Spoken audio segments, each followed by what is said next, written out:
Live the Mayhem. The 8th annual Rockstar Energy Drink Mayhem Festival. All right, what's up, everybody? This is Adam with Capital Chaos TV, and I am here with... It's Tom from Hellyeah. And... Kyle Sanders.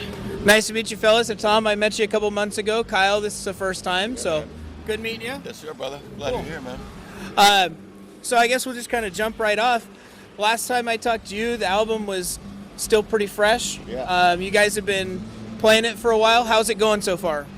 Same, man. It's been steadily building and building and building. New fans. People still fucking love it, man. Yeah. You know, it's just got a lot of staying power, and we're all happy, man. It's going great. Cool. Yeah, we slowly added songs and songs and songs, and now we're playing, at least our headline shows, we're playing 80% of the record. Okay, cool. Yeah. So here we are at Mayhem Fest, day 3. How many days do we have left on this? I know you're... All of them. Yeah, we got everyone left. I think it's 26 days total.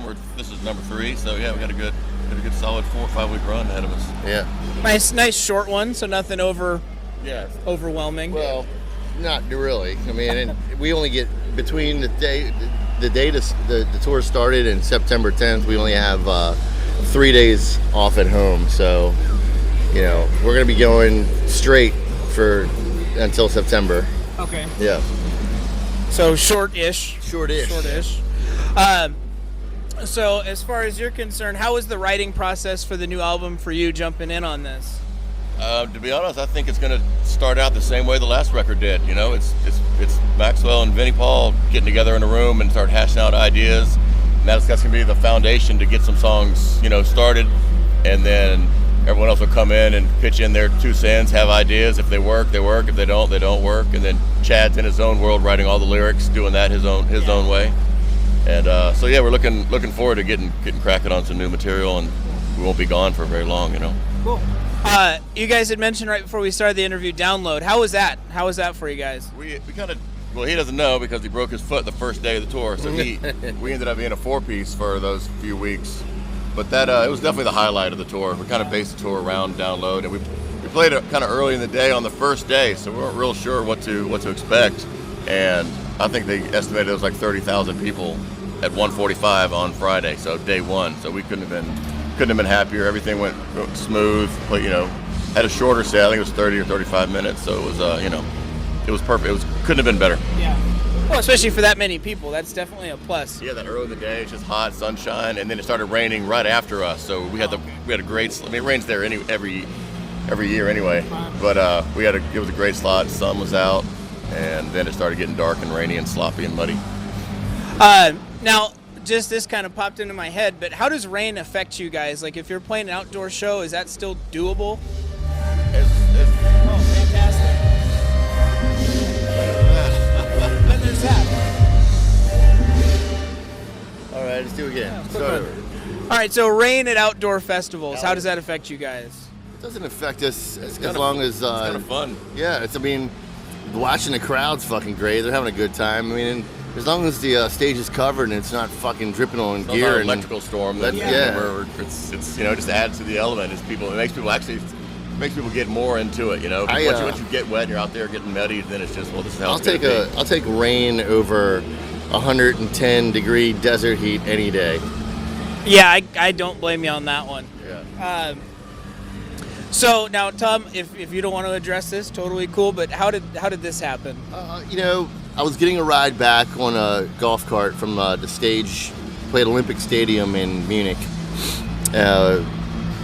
Getting a ride back to the bus, and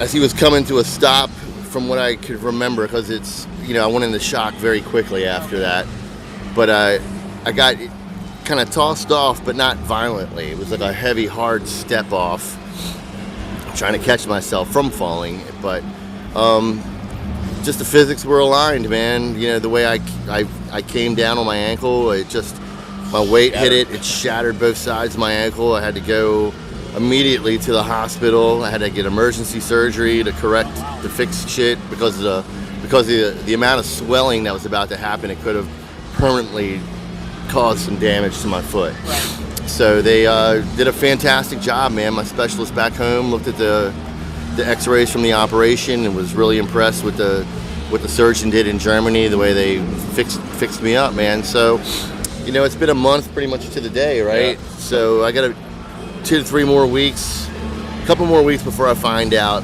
if I'm gonna go to let the boot off or not. But I think even at first, once I'm off my crutches, I'm still gonna wear the boot a little bit when I'm walking, just to give myself some support until I feel confident enough, you know.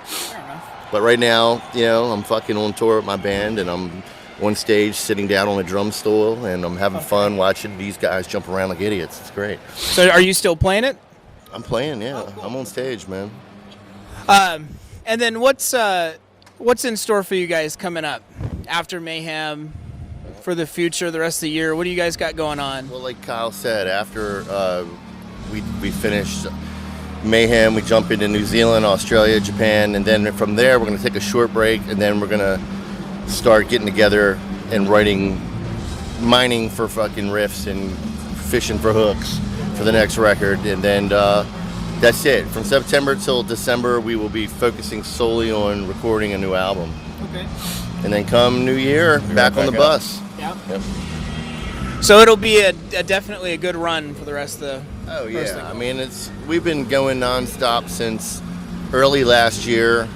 We've had a couple breaks, but not much, and now we've pretty much set ourselves up to be a fucking freight train that's just nonstop. You know, we're very fortunate in that, you know, that we're always able to tour and people want us. You know what I mean? Because there's a lot of bands out there that are great and have great records, but they're just not working. You know what I mean? So. And they can't afford to, so you know it's we're kind of lucky, man. So it's going to be busy. We'll get close to wrapping it up here. One thing I haven't gotten to ask you is, what are some of your inspirations for writing or just in music in general? I think usually it's